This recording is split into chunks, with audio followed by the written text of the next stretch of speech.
We have a 2017 Acura MDX.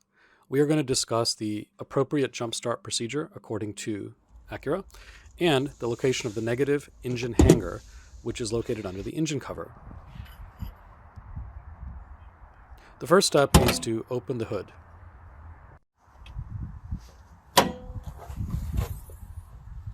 According to Acura, the official procedure to jump start the vehicle is to, number one, remove the engine cover, which we'll discuss later in the video. 2, connect the first jumper cable to the vehicle's battery positive terminal, which is accessible.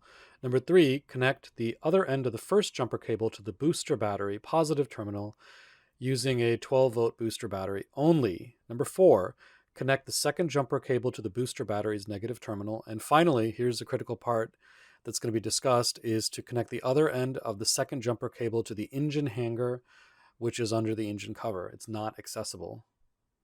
And Acura officially says not to connect the jumper cable to any other part of the vehicle. That's the official grounding location. If the vehicle is connected to another vehicle, it helps to increase the donor vehicle's engine speed a little bit. Number 7 is to attempt to start your vehicle's engine. If it turns over slowly, you need to make sure that the jumper cables have good metal-to-metal contact.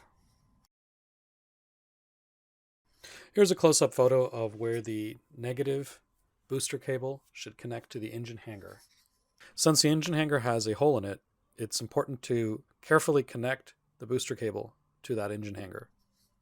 This photo shows how the engine cover can be removed, the location of the engine pins or nibs, and also the orientation of the cover to those nibs.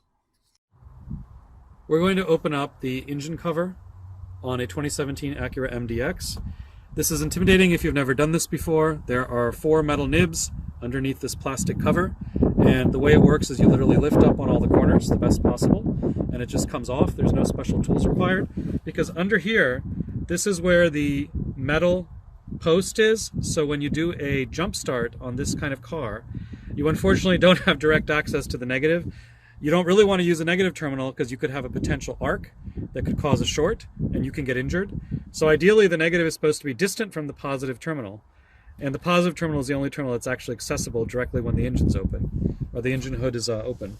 So literally you just go like this, you lift up on these sides,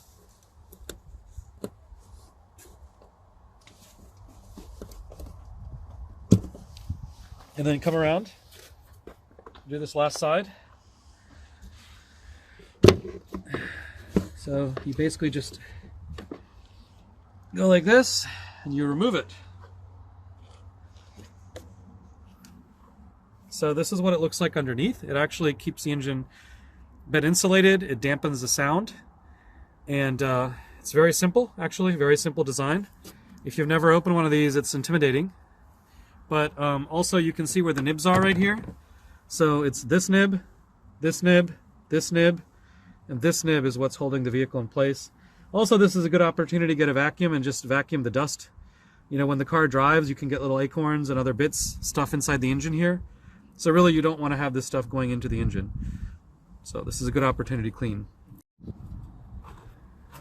So here, this is where the negative on jumper cables are supposed to connect.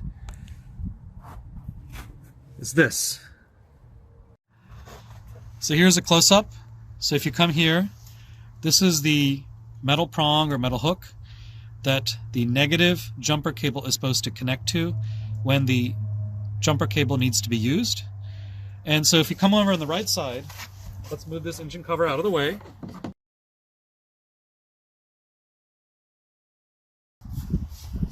So you come over here, you access the positive battery terminal here, and you have to access that hook over there on the engine.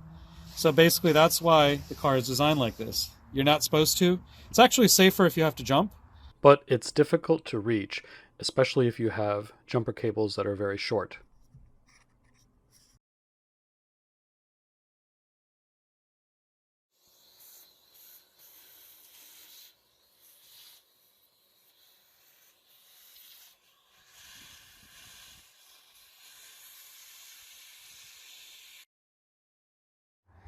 All right, so when you're putting this back, you may realize that you've had a problem, and that is that these rubber grommets go missing or they break in the removal or replacement of this.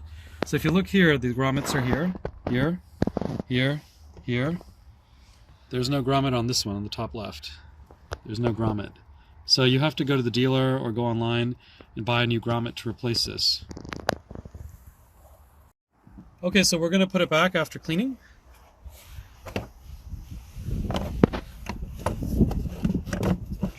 Use landmarks to get it in place.